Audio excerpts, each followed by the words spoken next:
স্বপ্না ভাদুড়ি, তুমি তো ব্রাহ্মণ ঘরের বউ, তুমি টুপিওয়ালা, লুঙ্গিওয়ালা, দাড়িওয়ালা, এদের নিয়ে কেন বক্তব্য দাও? আমি সেই সব জানোয়ারদেরকে বলতে চাই, অত্যাচারটা কাদের উপরে হচ্ছে? অত্যাচার যাদের উপরে হবে, এই স্বপ্না ভাদুড়ি বুক পেতে দিয়ে প্রতিবাদ করবে, দরকার হয় মরবো, তবু মাথা নত করবো না। কারণ আমি ভারত মায়ের সন্তান, আমি মাথা নত করতে শিখিনি। ভারতীয় জনতা পার্টির আমচা চামচা, বেলচা গামচা, আলু বুলু লালু কালু তার পাল্লাই পড়বেন না, তাই তো? তোমরা বলো আমরা নেতাজি সাহেবের মাটির সন্তান, আমরা নেতাজি প্রেমী, আমরা নেতাজি সুভাষচন্দ্র বসুকে খুব ভালোবাসি, শ্রদ্ধা করি, দেশনায়ক। কিন্তু তোমরা এইটুক জানো না, ওই নেতাজি সাহেবকে 3 বার গুলির থেকে বাঁচিয়েছিলেন, সেটাও টুপিওয়ালা, লুঙ্গিওয়ালা, দাড়িওয়ালা মেয়ের সন্তান। তোমরা আমাদেরকে ইতিহাস শেখাও, তোমরা আমাদেরকে ইতিহাস শেখাবে, সেই ইতিহাস আমরা শুনবো? আমি এই বসিরহাট লোকসভার এই পবিত্র মাটিতে দাঁড়িয়ে আমি হাজার হাজার মানুষের সামনে আমি প্রমিস করে গেলাম, একটা মুসলিম মায়ের সন্তানের গায়ে যদি হাত পড়ে, ওই হাত গণতান্ত্রিক ভাবে মুড়িয়ে ভেঙে দেব। তোমরা ইতিহাসের কি জানো? কি জানো তোমরা ইতিহাসের? মৌলানা আবুল কালাম আজাদ যখন লাহোর জেলে ছিল, তখন ওর ওয়াইফ কিন্তু অত্যন্ত অসুস্থ ছিল। মহাত্মা গান্ধীজি দেখতে গেছেন, দেখতে গিয়ে বলেছে, মৌলানা আবুল কালাম আজাদ, তোমার কাছে আমার একটা প্রশ্ন আছে, সেই প্রশ্নের উত্তরটা দিতে হবে। উনি বললেন, মৌলানা আবুল কালাম আজাদ, হ্যাঁ আপনি বলুন। বলছে, আপনার বউ খুব অসুস্থ, আমি আপনাকে অফিসিয়ালি ভাবে যেটা মানে যা কিছু প্রসিডিং করতে এইগুলো করে নিয়ম মেনে আপনাকে আমি বাড়ি নিতে চাই, আপনার বউকে একটু দেখবেন। সেই টুপিওয়ালা, লুঙ্গিওয়ালা, দাড়িওয়ালা কি বলেছিলেন জানেন? মৌলানা আবুল কালাম আজাদ সাহেব বলেছিল, একদিকে আমার ভারত মা লোহার চেকলে, আর একদিকে আমার ওয়াইফ অসুস্থ, আমার ভারত মায়ের জন্য ওয়াইফকে বলিদান দিতে পারি, কিন্তু ওয়াইফের জন্য ভারত মাকে বলিদান দিতে পারি না, এটা হচ্ছে ইসলাম ধর্ম। প্রথমে আমি সবাইকে নমস্কার এবং সালাম জানাই নতমস্তকে। বসিরহাট লোকসভা এবং হিঙ্গলগঞ্জ বিধানসভার প্রত্যেক পরিবারকে জানাই বড়দেরকে প্রণাম, সালাম এবং ছোটদেরকে অনেক অনেক অনেক ভালোবাসা। আমার সব প্রিয় ভক্তরা এসছেন, আমি সত্যিই খুব খুশি যে আমার মতন একজন সাধারণ মানুষের জন্য আপনারা হাজার হাজার মানুষ আপনারা অপেক্ষা করছেন, এইটা আমার জীবনে অনেক বড় কিন্তু পাওনা। এটা সবাই ভালো আছেন তো? ভালো থাকতে হবে তো? মোদিজির বিরুদ্ধে কথা বলতে হবে তো? কিন্তু কোন রকম ভাবে কিন্তু উত্তেজনা হলে হবে না। দ্বিতীয় মুর্শিদাবাদ এই ভারতবর্ষের কোন মাটিতে আমরা তৈরি হতে দেব না, প্রমিস করতে হবে আমাদেরকে, তাই তো?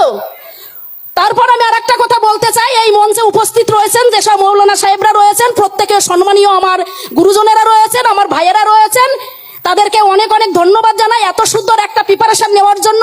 সেই সঙ্গে অনেক অনেক ধন্যবাদ জানাই আমি হাসনাবাদ থানার যিনি ভারপ্রাপ্ত অফিসার রয়েছেন এবং সেই সঙ্গে প্রত্যেক পুলিশ অফিসারদেরকে, যে এইখানে আমাদের অন্যায়ের বিরুদ্ধে এবং ন্যায়ের পক্ষে প্রতিবাদ করার জন্য আমাদেরকে সুযোগ করে দিয়েছে, তাই তো?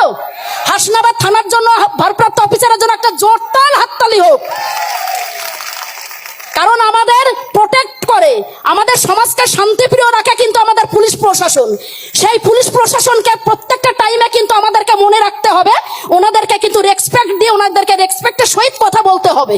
তবে একটা কথা বলবো, আমি জানি না কতটা কি বলতে পারবো, আমার আগে যারা বক্তব্য দিয়েছেন আমি কিছুটা গাড়ির মধ্যে কাজ খুলে শুনতে শুনতে এসেছি। ইভেন এখানে যখন আমি আসলাম, যখন আমি শুনলাম ভদ্রলোক গেল, ওনার নামটা আমি জানি না, ওনার বক্তব্য শুনে সত্যি আমি ভীষণ খুশি হয়েছি। ওনাদের থেকে আমাদেরও অনেক কিছু শিক্ষার দরকার আছে, কারণ আমি মনে করি শিক্ষার কোনো শেষ হয় না, একটা ছোট্ট বাচ্চার কাছ থেকেও কিন্তু কিছু শিক্ষা অর্জন করা যায়, তাই তো?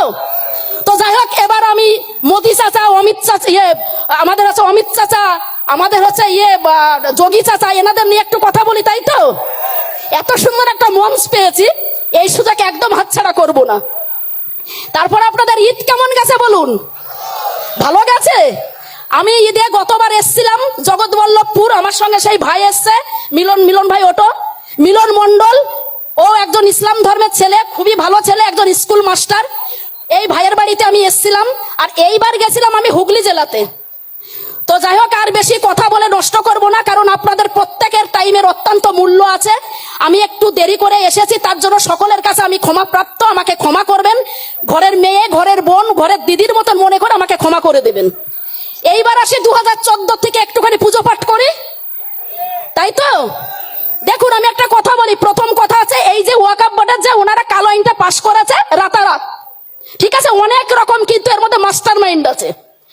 এই যে আইনটা পাশ করেছে, কিন্তু এনাদের জানা নেই যে আইন যেমন পাশ করেছে আবার সেই আইন কিন্তু উইথড্র করতে হবে, তাই তো? একবার হাততালি হোক না, হাততালি গেল কোথায়? একবার হাততালি হোক। কৃষকদের যে বিলটা পাশ করিয়েছিল কৃষি বিল কালা আইন, সেটা তো উইথড্র করতে বাধ্য হয়েছে মোদি চাচা। আমি আশা করি বা আমি 100% শিওর, কারণ এই ভারতবর্ষের মানুষ সর্বধর্মের মানুষ বাস করে, হিন্দু মুসলিম শিখ ইসাই জৈন বৌদ্ধ অল কমিউনিটির মানুষ, তাই তো? একদিকে মন্দিরে পুজো হয়, একদিকে আল্লাহর কাছে নামাজ আদায় করা হয়, একদিকে যিশুর কাছে প্রে করা হয়, একদিকে গুরুদুয়ারে কিন্তু গুরু নানকের কাছে স্মরণ করা হয়, তাই তো? এটা সেই মাটি, এটা বিজেপি আর এস এর বাবার মাটি নয়। এটা এই মাটি আমাদের 140 কোটি মানুষের মাটি। যারা বড় বড় কথা বলছে যে তুমি মুসলিম কিনা তোমাকে ইনভেস্টিগেশন করতে হবে, তুমি কতদিন নামাজ আদায় করছো তোমার একটা পরীক্ষা নিরীক্ষা করতে হবে, তুমি পাকিস্তানের কি আফগানিস্তানের কি বাংলাদেশের কি মায়ানমারের আমরা ইনভেস্টিগেশন করব, আমি সেই সব নেতা মন্ত্রীদেরকে একটা কথাই বলতে চাই।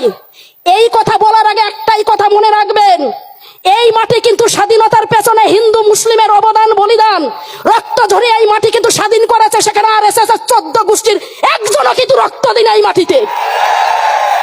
অতএব আপনারা যতই ওয়াকফ বোর্ডের কালা আইন পাস করুন, আপনাদের সাকসেস কোনোদিনও হবে না এই আইডিওলজি। আপনাদের গদি আপনাদের হাতে, মাটি আপনাদের হাতে, সংবিধান আপনাদের হাতে, আইন আপনাদের হাতে, আদালত আপনাদের হাতে, কিন্তু ভালোবাসা, একতা, ঐকতা, ভ্রাতৃত্বের মাটি 140 কোটি মানুষের যে মিলন বন্ধন, সেইটা কিন্তু আপনাদের হাতে আমরা দেইনি, তাই তো? আমি মনে করি এই মাটির জন্য যদি জীবনও দিতে স্বপ্না ভাদুড়ী বুক পেতে জীবন দেবে, তবুও কিন্তু বিজেপি আর এস এস এর কাছে মাথা নত হবে না ভারতবাসী, তাই তো? তোমরা আজকে যে বুদ্ধি করেছো যে তোমরা আদানি আম্বানির হাতে সবকিছু হ্যান্ডওভার করে দেবে, আর যারা ভারতের জন্য সেলুলার জেল খেটেছে, কালাপানির সাজা খেয়েছে, আম্বালা জেলে জেল খেটেছে, ফাঁসির দড়িতে উঠেছে, তাদেরকে বলছো তোমরা কে? এই প্রশ্ন যদি মুসলিমরা করে যে তোমরা কে, আরে তোমাদের তো একটা কথাই বলতে চাই, তোমরা তো রাম রাজত্ব চালু করেছো ইউপির মতো। ইউপিতে একটা দোকানে কিছু জিনিস কিনতে গেলেই প্রথমে বলবে তুমি কি মন্দিরে যাও না মসজিদে যাও, তুমি কি নামাজ আদায় করো না ঠাকুরের কাছে প্রার্থনা করো। কিন্তু এই বাংলার মাটিতে এক টুকরো মাটিতে আমরা এই সাম্প্রদায়িকতা হতে দেব না, হতে দেব না, দেব না, দেব না। আমি বসিরহাট পবিত্র মাতৃভূমির মাটিতে আমি চ্যালেঞ্জ করে স্বপ্না ভাদুড়ী বললাম, কত কেস দেবে তোমরা? তোমাদের জেলে কত সিট আছে দেখার জন্য ভারতবাসীকে? কেস দিয়ে জেলে ভর্তা ভর্তা তোমরা থম মানে ইয়ে হয়ে যাবে, উইক হয়ে যাবে, কিন্তু ভারতবাসী কিন্তু কমজোরি হবে না, তাই তো? আজকে মুর্শিদাবাদ নিয়ে তোমাদের যে ড্রামা, মুর্শিদাবাদ নিয়ে তোমাদের পরিকল্পনা, মুর্শিদাবাদ নিয়ে তোমরা যে স্বপ্ন দেখেছিলে সবকিছু ভাসতে দিয়েছে কিন্তু আমাদের রাজ্যের প্রশাসন এবং সিআরপিএফ জওয়ানরা। আমি মনে করি কোন রকম ভারতীয় জনতা পার্টির আমচা চামচা বেলচা গামচা আলু বুলু লালু কালুদের পাল্লাই পড়বেন না, তাই তো? শান্তিপ্রিয় সমাজ আমাদেরকে রাখতে হবে। দেখুন, ধর্ম যার যার, উৎসব সবার। আমি প্রতিবাদ করি, আমি মঞ্চে বক্তব্য দিয়ে আমাকে বলা হয় স্বপ্না ভাদুড়ী তুমি তো ব্রাহ্মণ ঘরের বউ, তুমি টুপিওয়ালা লুঙ্গিওয়ালা দাড়িওয়ালা এদের নিয়ে কেন বক্তব্য দাও? আমি সেই সব জানোয়ারদেরকে বলতে চাই অত্যাচার কাদের উপরে হচ্ছে, অত্যাচার যাদের উপরে হবে এই স্বপ্না ভাদুড়ী বুক পেতে দিয়ে প্রতিবাদ করবে, দরকার হয় মরবো, তবু মাথা নত করবো না, কারণ আমি ভারত মায়ের সন্তান, আমি মাথা নত করতে শিখিনি। তোমরা ইতিহাসের কি জানো? কি জানো তোমরা ইতিহাসের? মৌলানা আবুল কালাম আজাদ যখন লাহোর জেলে ছিল তখন ওর ওয়াইফ কিন্তু অত্যন্ত অসুস্থ ছিল। মহাত্মা গান্ধীজি দেখতে গেছেন, দেখতে গিয়ে বলেছে মৌলানা আবুল কালাম আজাদ তোমার কাছে আমার একটা প্রশ্ন আছে, সেই প্রশ্নের উত্তরটা দিতে হবে। উনি বললেন মৌলানা আবুল কালাম আজাদ, হ্যাঁ আপনি বলুন। বলছে আপনার বউ খুব অসুস্থ, আমি আপনাকে অফিসিয়ালি ভাবে যেটা মানে যা কিছু প্রসিডিং করতে এইগুলো করে নিয়ম মেনে আপনাকে আমি বাড়ি নিতে চাই, আপনার বউকে একটু দেখবেন। সেই টুপিওয়ালা লুঙ্গিওয়ালা দাড়িওয়ালা কি বলেছিলেন জানেন? মৌলানা আবুল কালাম আজাদ সাহেব বলেছিল একদিকে আমার ভারত মা লোহার ছেকলে আর একদিকে আমার ওয়াইফ অসুস্থ, আমার ভারত মায়ের জন্য ওয়াইফকে বলিদান দিতে পারি কিন্তু ওয়াইফের জন্য ভারত মাকে বলিদান দিতে পারি না, এটা হচ্ছে ইসলাম ধর্ম। তোমরা বলো আমরা নেতাজি সাহেবের মাটির সন্তান, আমরা নেতাজি প্রেমী, আমরা নেতাজি সুভাষচন্দ্র বসুকে খুব ভালোবাসি, শ্রদ্ধা করি, দেশনায়ক। কিন্তু তোমরা এইটুক জানো না, ওই নেতাজি সাহেবকে 3 বার গুলির থেকে বাঁচিয়েছিলেন সেটাও টুপিয়ালা লুঙ্গালা দাঁড়িয়ালা মেয়ের সন্তান। তোমরা আমাদেরকে ইতিহাস শেখাও, তোমরা আমাদেরকে ইতিহাস শেখাবে, সেই ইতিহাস আমরা শুনবো? আমি এই বসিরহাট লোকসভার এই পবিত্র মাটিতে দাঁড়িয়ে আমি হাজার হাজার মানুষের সামনে আমি প্রমিস করে গেলাম, একটা মুসলিম মায়ের সন্তানের গায়ে যদি হাত পড়ে ওই হাত গণতান্ত্রিক ভাবে মুড়িয়ে ভেঙে দেব। আমাদের ভালোবাসা, একতা, সম্প্রীতি, ভ্রাতৃত্বের মাটি তোমাদেরকে কে বলেছে অভিশপ্ত করে দেওয়ার? তোমাদের কোনো অধিকার নেই। আমরা সবাই মিলে একতা ঐকতায় চলবো। কারণ আমাদের যখন স্বামীজি 1893 11 সেপ্টেম্বর আমেরিকা শিকাগো শহরে সনাতন ধর্মের প্রচার করেন, উনি আমাদের সমাজকে বার্তা দিয়েছিলেন, বিশেষ করে আমাদের সনাতন ধর্মী লম্বী মায়ের সন্তানদেরকে বার্তা দিয়েছিলেন নিজের ধর্মের প্রতি আস্থাশীল হতে, অপর ধর্মের প্রতি শ্রদ্ধাশীল হতে। তোমরা আজকে স্বামীজির নামে তোমরা মানে পুরো ধর্মটাকে শেষ করে দিচ্ছ, তোমরা রাস্তায় নামিয়ে দিয়েছো সনাতন ধর্মকে। আমি মনে করি শুধু আজ মুসলিমদের পেছনে লাগেনি, আজকে মুসলিমদের পেছনে লাগছে